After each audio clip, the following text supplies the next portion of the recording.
Hello दोस्तों, स्वागत है आप सबका मेरे YouTube चैनल रोहिणी क्लासेस में। तो आज हम क्लास 12th की NCERT पॉलिटिकल साइंस का चैप्टर 3 का अगला पार्ट देखने वाले हैं और आज हम बात करने वाले हैं पंचवर्षीय योजनाओं के बारे में।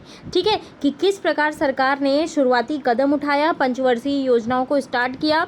तो पहली से 12वीं पंचवर्षीय योजनाओं को हम जो है डिटेल वे में स्टडी करेंगे। ठीक है, और 13वीं पंचवर्षीय योजना नहीं बनी है तो हम उसके बारे में नहीं पढ़ेंगे। हम 12वीं पंचवर्षीय योजना तक आज जो है हम डिटेल वे में स्टडी करेंगे। तो चलिए बिना किसी देरी के स्टार्ट करते हैं। तो बात करेंगे शुरुआती कदम की। देखिए, सोवियत संघ की तरह ना भारत के योजना आयोग ने भी पंचवर्षीय योजना का विकल्प चुना। अब इसके पीछे एक सीधा साधा विचार ये था कि भारत जो है अपनी तरफ से एक दस्तावेज तैयार करेगी। क्या करेगी? दस्तावेज तैयार करेगी। और भारत सरकार जो है अगले 5 सालों के लिए उसकी आमदनी और खर्च की योजना बनाएगी। क्या करेगी? योजना बनाएगी। और इस योजना के अनुसार केंद्र सरकार और सभी राज्यों के बजट को 2 हिस्सों में बांटा गया और एक हिस्सा गैर योजना व्यय था और इसके अंतर्गत जो है सालाना आधार पर दैनंदिन मदों पर खर्च करना था और दूसरा जो है हिस्सा योजना व्यय का था, यानी कि योजना में जो तय की गई, सॉरी फॉर द इंटरप्शन, तो योजना में तय की गई प्राथमिकताओं को ध्यान में रखते हुए इसे 5 साल की अवधि में खर्च करना था। ठीक है, तो ये जो पंचवर्षीय योजना थी, जो 5 वर्ष की योजना थी, इस पर अमल करने का एक फायदा ये भी था ना कि सरकार के सामने अर्थव्यवस्था की एक बड़ी तस्वीर होती थी। ठीक है, और वो जो है अर्थव्यवस्था में लंबी अवधि के हस्तक्षेप कर सकती थी। अभी जब हम पंचवर्षीय योजनाएं देखेंगे तो हम देखेंगे कि हमारी पहली से 12वीं पंचवर्षीय योजनाओं तक क्या क्या चेंजेस हुए और क्या क्या योजना का प्रारूप रखा गया। बात करेंगे अगर 1951 की, तो 1951 में प्रथम पंचवर्षीय योजना का प्रारूप जारी हुआ और इसी साल के नवंबर में इस योजना का वास्तविक दस्तावेज भी जारी किया गया। इससे देश में गहमा गहमी का माहौल पैदा हुआ। जीवन के हर क्षेत्र के लोग, मसलन चाहे बुद्धिजीवी हों, पत्रकार हों, सरकारी गैर सरकारी क्षेत्र के कर्मचारी, उद्योगपति, किसान, राजनेता, इन सभी ने योजना के दस्तावेजों पर व्यापक बहस मुबाहिसा चलाया।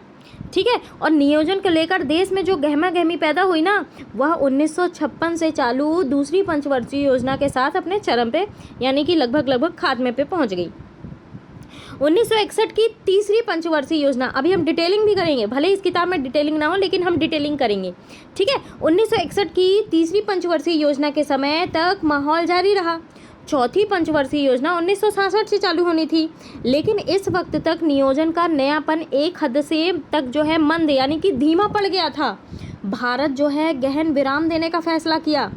ठीक है, पंचवर्षीय योजना को थोड़ी देर तक आर्थिक चपेट में आ चुका था। ठीक है, हालांकि इन योजनाओं की प्राथमिकताओं और प्रक्रिया को लेकर अनेक आलोचनाएं सामने आई हैं, लेकिन ये बात भी सच है कि इस वक्त तक भारत के आर्थिक विकास की बुनियाद पड़ चुकी थी। बात करेंगे अब हम प्रथम पंचवर्षीय योजना के बारे में। देखिए, पंचवर्षीय योजना हर 5 साल के लिए केंद्र सरकार द्वारा देश के लोगों के आर्थिक और सामाजिक विकास की शुरुआत की जाती है। ठीक, तो पंचवर्षीय योजनाएं जो हैं वो केंद्रीकृत और एकीकृत राष्ट्रीय आर्थिक कार्यक्रम है। क्या है? एकीकृत और केंद्रीकृत राष्ट्रीय आर्थिक कार्यक्रम है। और 1947 से आप देखो 2017 तक भारतीय अर्थव्यवस्था का नियोजन की अवधारणा का यही आधार था और इसे जो है योजना आयोग और नीति आयोग द्वारा विकसित, निष्पादित और कार्यान्वित की गई जो है ये पंचवर्षीय योजना है। ठीक है, अगर मैं आपको बताऊं तो इसके अध्यक्ष जो हैं वो पदेन प्रधानमंत्री होते हैं। आयोग के पास एक मनोनीत उपाध्यक्ष भी होता है जिसका पद एक कैबिनेट मंत्री के बराबर होता है। ठीक है, जो मोंटेक सिंह अहलूवालिया थे वे आयोग के अंतिम उपाध्यक्ष थे। ध्यान रखेंगे, 12वीं पंचवर्षीय योजना जो थी 2017 में पूरा हुआ। चौथी योजना से पहले राज्य संसाधनों के आवंटन पारदर्शी और उद्देश्य तंत्र की बजाय योजनाबद्ध पैटर्न पर आधारित था। आइए बात करते हैं हम प्रथम पंचवर्षीय योजना के बारे में। देखिए, प्रथम पंचवर्षीय योजना जो है उस समय प्रधानमंत्री जवाहरलाल नेहरू थे। भारत की संसद को पहली पंचवर्षीय योजना जवाहरलाल नेहरू ने प्रस्तुत की। ठीक है, पहली पंचवर्षीय योजना प्रारंभ कब हुई? 1951 में शुरू की गई, जो कि मुख्य रूप से प्राइमरी सेक्टर, ध्यान रखेंगे प्राइमरी सेक्टर यानी कि कृषि, ठीक है, कृषि पर केंद्रित थी। इस पहली पंचवर्षीय योजना को हैरोड-डोमर मॉडल भी कहते हैं। क्या कहते हैं? हैरोड-डोमर मॉडल भी कहते हैं। ध्यान रखिएगा, मैं लिखूंगी नहीं, मैं बोलती जा रही हूँ, आप अब धीमा करके भी सुन सकते हैं, ठीक है। और देखिए, ये पंचवर्षीय योजना जो है, इसके अध्यक्ष जवाहरलाल नेहरू थे, क्योंकि इसके अध्यक्ष जो है पदेन प्रधानमंत्री होते हैं और उस समय प्रधानमंत्री जवाहरलाल नेहरू थे, ठीक है। और गुलजारी लाल नंदा जो है इसके उपाध्यक्ष थे। एग्जाम में पूछा भी जा सकता है कि पहली पंचवर्षीय योजना के उपाध्यक्ष कौन थे। अध्यक्ष तो आप बता लोगे, लेकिन उपाध्यक्ष भी बताना जरूरी है। गुलजारी लाल नंदा। प्रथम पंचवर्षीय योजना का आदर्श वाक्य था कृषि का विकास। ध्यान रखेंगे, क्या था आदर्श वाक्य? मैं इसे रब कर दूं अगर, तो इसका आदर्श वाक्य था कृषि का विकास, ठीक है, इसका आदर्श वाक्य था। और इसी को पंचवर्षीय योजना के अंतर्गत ध्यान में, पहली पंचवर्षीय योजना के अंतर्गत ध्यान में रखते हुए इसके विकास के लिए 5 वर्ष की योजना बनाई गई। अब इसका उद्देश्य राष्ट्र के विभाजन, द्वितीय विश्व युद्ध के कारण जो उत्पन्न हुई समस्याएं थी उनका समाधान करना था। आज़ादी के बाद देश का पुनर्निर्माण करना इस योजना का विजन था, ठीक है। ध्यान रखेंगे, लक्ष्य जो है वृद्धि दर 2.1 वार्षिक सकल घरेलू उत्पाद वृद्धि दर थी और प्राप्त वृद्धि दर जो है 3.6 थी, यानी कि ज़्यादा थी ना, ठीक है। बात करेंगे अब हम अगले पंचवर्षीय योजना की। वैसे हम बेसिकली यही देख लेते हैं कि जो है पहली, दूसरी, तीसरी, ये सारी पंचवर्षीय योजना स्टार्टिंग कब हुआ, इसका लक्ष्य क्या था और इस मॉडल का नाम क्या होता है, ठीक है। तो ये चीज़ है। दूसरी पंचवर्षीय योजना के बारे में बात करेंगे। सेकेंड, अगर दूसरी पंचवर्षीय योजना की बात करेंगे तो ये जो है सार्वजनिक क्षेत्र के विकास और तेजी से औद्योगिकरण पर केंद्रित थी। ध्यान रखेंगे, पहला जो है प्राइमरी सेक्टर को बढ़ावा दे रहा था, दूसरा जो है सेकेंडरी सेक्टर को, ठीक है। और योजना ने 1953 में भारतीय सांख्यिकीविद प्रशांत चंद्र महालनोबिस द्वारा विकसित आर्थिक विकास का मॉडल महालनोबिस मॉडल का अनुसरण किया, इसीलिए जो है इसे महालनोबिस योजना भी कहते हैं, ठीक है। इस योजना ने लंबे समय तक चलने वाले आर्थिक विकास को अधिकतम जो है करने के लिए उत्पादक क्षेत्रों के बीच निवेश को इष्टतम आवंटन निर्धारित करने का प्रयास किया, ठीक है। Bhilai, Durgapur, Rourkela hydraulic power project, 5 steel plant Soviet संघ, ब्रिटेन, यूके और जो है पश्चिम जर्मनी की मदद से स्थापित किए गए। कोयले का उत्पादन बढ़ा, ठीक है। उत्तर पूर्व में अधिक रेलवे लाइनें जोड़ी गई। तो ये सारे औद्योगिक विकास किए गए। अब बात करते हैं थर्ड पंचवर्षीय योजना की। ये कब से कब तक की थी? 1961 से 1966 तक। और ये कब से कब तक थी? 1956 से 1961 तक, ठीक है। तो तीसरी पंचवर्षीय योजना जो है कृषि और गेहूं के उत्पादन में सुधार पर जोर दिया गया, ठीक है। आपको पता होना चाहिए कि इसी के बीच 1962 में भारत चीन का युद्ध जो था, इसकी वजह से अर्थव्यवस्था में कमजोरियां उजागर हुई। रक्षा उद्योग और भारतीय सेना की ओर ध्यान केंद्रित किया गया। 65-66 में आप देखिए कि भारत ने पाकिस्तान के साथ युद्ध लड़ा और 65 में भीषण सूखा पड़ा था, ठीक है। और युद्ध ने ना मुद्रास्फीति को जन्म दिया और प्राथमिकता मूल्य स्थिरीकरण को स्थानांतरित कर दिया गया। बांधों का निर्माण जारी रहा, कई सीमेंट और उर्वरक संयंत्र बनाए गए। पंजाब ने बहुत सारा गेहूं का उत्पादन किया। तो ये सारी चीज़ें हुई, ठीक है। आगे बढ़ते हैं। फिर जो है मैं अभी चौथी पंचवर्षीय योजना की बात नहीं करूंगी। 1966 से लेके, ध्यान रखेंगे, 1966 से लेके 1969 तक योजना का अवकाश रहा, यानी कि कोई योजना इतने समय तक नहीं थी, ठीक है। बात करेंगे अगर हम चौथी पंचवर्षीय योजना की, फोर्थ, तो ये थी 1969 से 74 तक, ठीक है। तो ये जो चौथी पंचवर्षीय योजना थी, इसने धन और आर्थिक शक्ति के बढ़ते संकेंद्रण की जो है पुरानी प्रवृत्ति को ठीक करने के उद्देश्य को इसमें अपनाए गए। यानी कि ये स्थिरता के साथ विकास और आत्मनिर्भरता की ओर जो है प्रगति पर केंद्रित गॉडगिल फॉर्मूले पर आधारित थी। कौन से फार्मूले पर आधारित थी? गॉडगिल फॉर्मूले पर। मैं लिख भी देती हूँ, गॉडगिल। तो गॉडगिल फॉर्मूले पर आधारित थी और उस समय इंदिरा गांधी जी प्रधानमंत्री थी। इंदिरा गांधी सरकार ने 14 जो मुख्य बैंक थे, ठीक है, कुछ के नाम मैं अगर बता दूं, Allahabad bank, bank of Baroda, bank of India, bank of Maharashtra, central bank of India, Canara bank, ऐसे ही 14 बैंक जो हैं, ठीक है। और भारत में हरित क्रांति जो है इन्होंने उन्नत किया, ठीक है। अच्छा, ये तो हुई चौथी पंचवर्षीय योजना। बात करेंगे अगर हम पांचवी पंचवर्षीय योजना के बारे में, तो ये थी 1974 से 1979 तक, ठीक है। तो इस योजना ने रोजगार, गरीबी उन्मूलन यानी कि गरीबी हटाओ, न्याय पर जोर दिया, ठीक है। योजना ने कृषि उत्पादन और रक्षा में आत्मनिर्भरता का भी ध्यान केंद्रित किया। आप सुनते जाओ, बस याद हो जाएगा, ठीक है। 1978 में जो है नवनिर्वाचित मोरारजी देसाई जो सरकार थी, इस योजना को खारिज कर दी और 1975 में विद्युत आपूर्ति अधिनियम में संशोधन किया गया, जिसने केंद्र सरकार को बिजली उत्पादन और जो है पारेषण में प्रवेश करने में सक्षम बनाया, ठीक है। अगला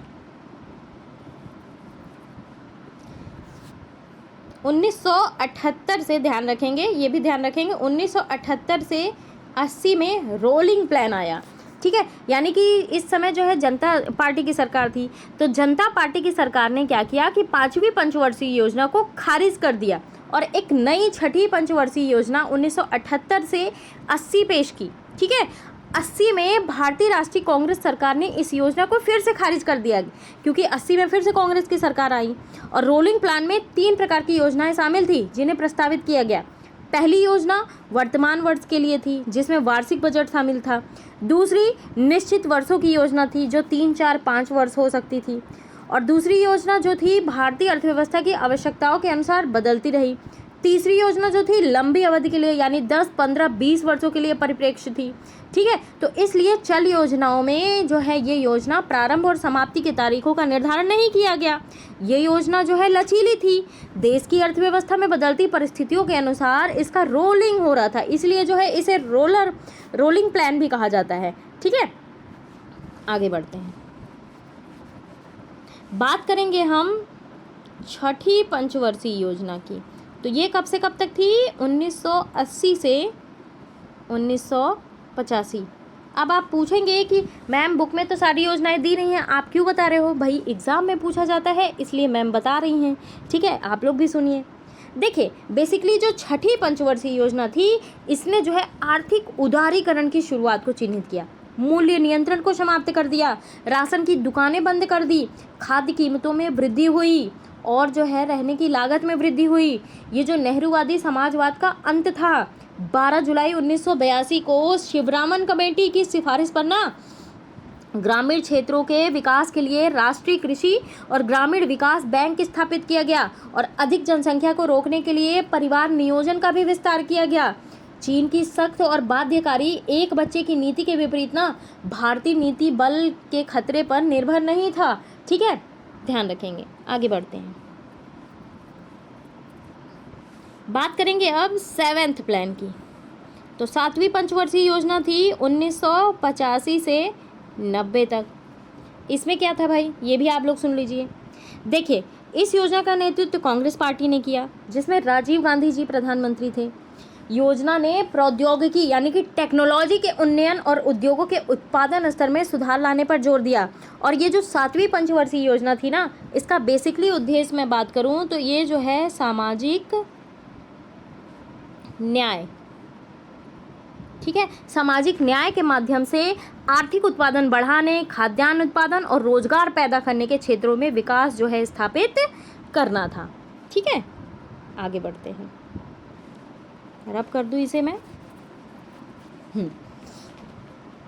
बात करेंगे अगर 1990 से 1992, ये क्या थी? ये वार्षिक योजनाएं थी।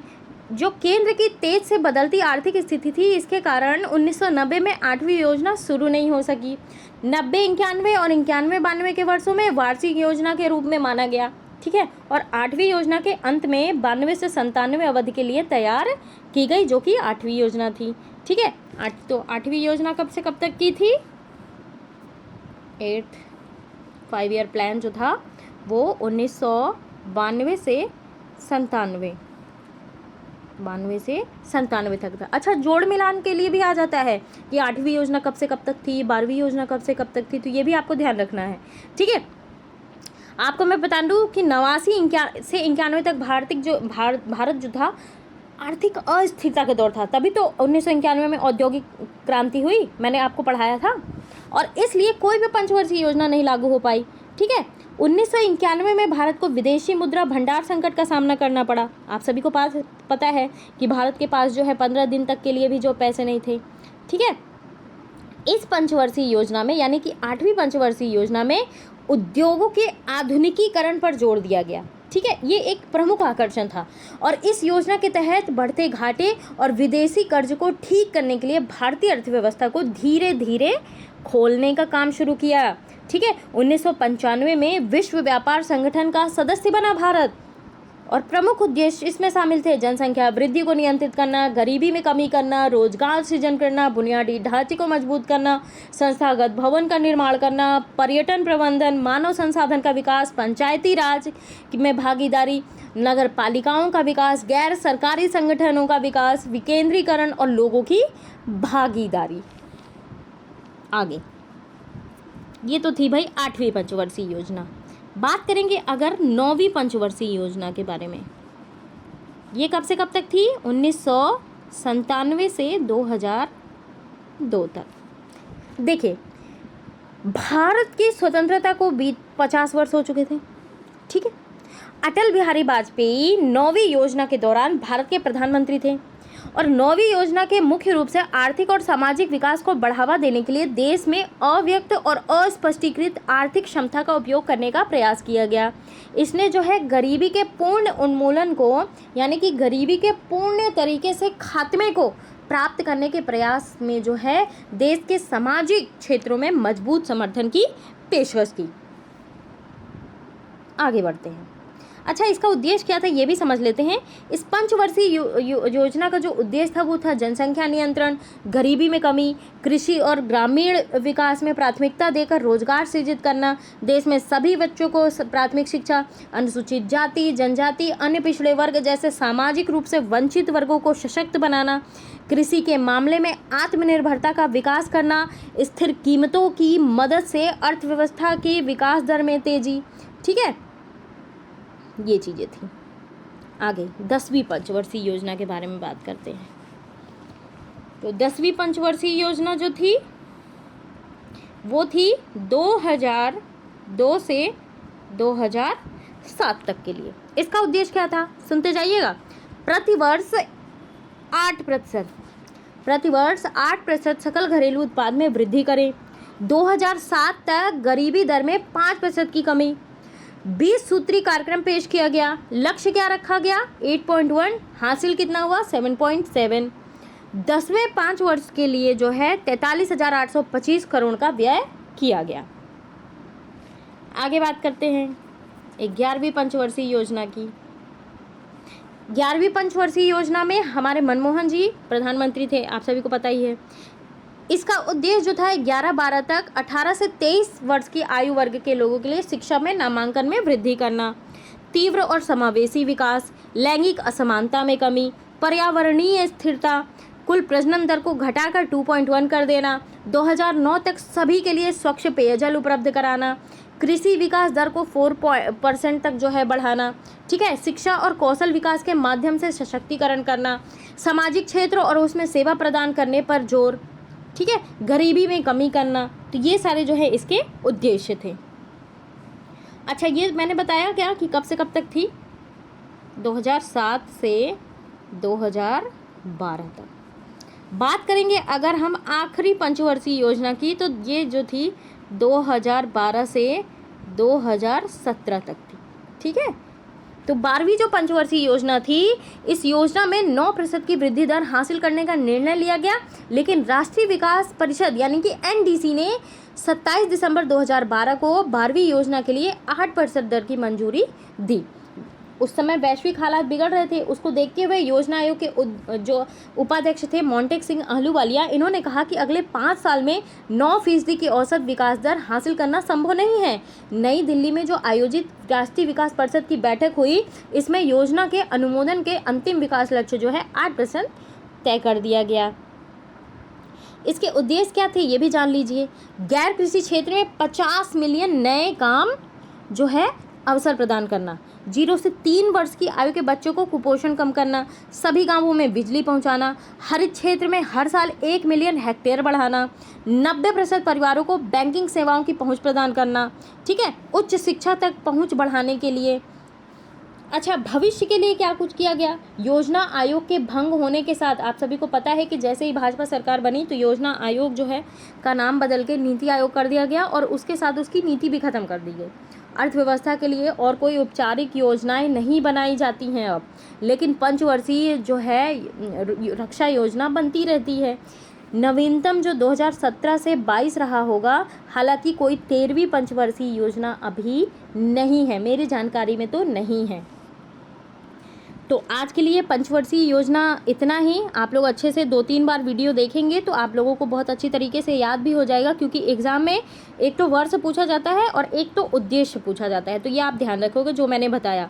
और अगले पार्ट में जो है हम पढ़ेंगे औद्योगिकरण की तेज़ रफ्तार। कैसा लगा ये वीडियो ज़रूर आप मुझे कमेंट बॉक्स में बताएं। चैनल को सब्सक्राइब ना किया हो तो ज़रूर कर लें गाइस, क्योंकि ये आपके लिए बेनिफिशियल रहेगा। देखिए, मैं इसलिए कहती हूँ आपके लिए बेनिफिशियल रहेगा क्योंकि एनसीईआरटी जो है, मैं आपको बता दूं कि जो एनसीईआरटी का सिलेबस है वो कभी ना चेंज होने वाला सिलेबस है। मॉडिफाई ज़रूर होता है लेकिन कभी ना चेंज होने वाला सिलेबस है। तो आप अगर एनसीईआरटी फोकस्ड पढ़ोगे ना तो आप कोई भी एग्ज़ाम बिना क्रैक किए नहीं रह सकते हो। सारे एग्ज़ाम क्रैक होंगे, क्योंकि ये एनसीईआरटी अपने आप में ही एक कंपटीशन की बुक है, ठीक है। तो आप एनसीईआरटी फोकस करिए, बार बार एनसीईआरटी को पढ़िए, ठीक है, क्योंकि इसी से सारे क्वेश्चन बनते हैं। और गाइस, आपसे बस एक ही रिक्वेस्ट है कि वीडियो को ज़्यादा से ज़्यादा आप लोग शेयर करिए। आज के लिए इतना ही। Thank you very much.